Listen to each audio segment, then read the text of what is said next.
다음 세대 연중기획 한국교회가 살립시다 시간입니다. 어린 자녀를 키우는 부모들이 가장 관심 갖는 분야는 바로 보육정책일 겁니다. 이 보육 여건이 나아지고 있다고는 하지만 부모들의 부담은 여전한데요. 또 보조교사를 채용할 여력이 안 되는 어린이집도 많다고 합니다. 이처럼 보육 예산이 넉넉하지 못한 상황에서 총선을 앞두고 정치권이 내놓는 정책들은 선심성 보육정책이라는 지적도 나오는데요. 김인혜 기자가 취재했습니다. 들어가기가 하늘의 별 따기라는 국공립 보육시설. 2021년까지 국공립 어린이집을 늘려 공공보육 이용률을 40%로 만들겠다는 게 정부 보육정책의 핵심입니다.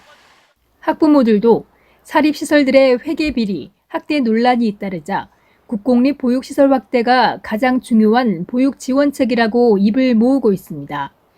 보건복지부가 0에서 5세 영유아를 둔 부모 2,500명을 대상으로 보육 실태조사를 실시한 결과 35.9%가 보육지원 정책 1순위로 국공립 어린이집 확충을 꼽았습니다.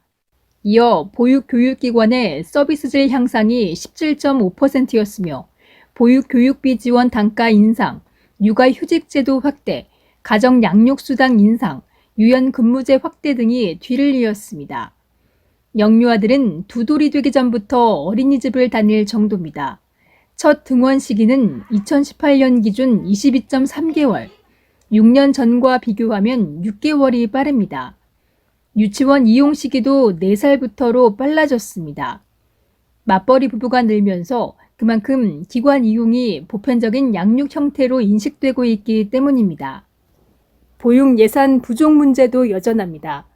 워킹맘들은 9시간 넘게 어린이집을 이용하고 싶어 하지만 보조교사 부족 탓에 실제 이용 시간은 1시간 20분 정도 부족한 7시간대에 그쳤습니다. 점심과 간식에 대한 정부 지원금도 문제입니다.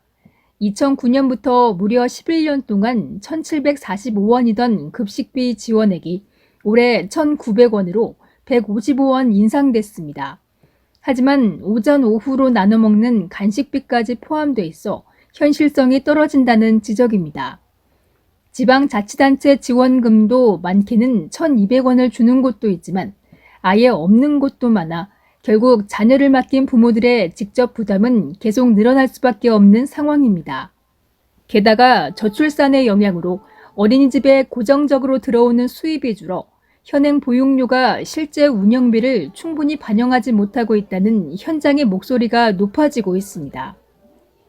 여성이 미래에 대한 불안 없이 아이를 낳고 사회와 가정이 다 함께 키우는 구조가 정착되지 않는 한 어떤 저출산 대책도 미봉책에 끝날 수밖에 없습니다. 그런 분위기가 자리 잡을 수 있도록 사회적 역량과 관심이 집중돼야 할 때입니다. CTS 뉴스 김인혜입니다.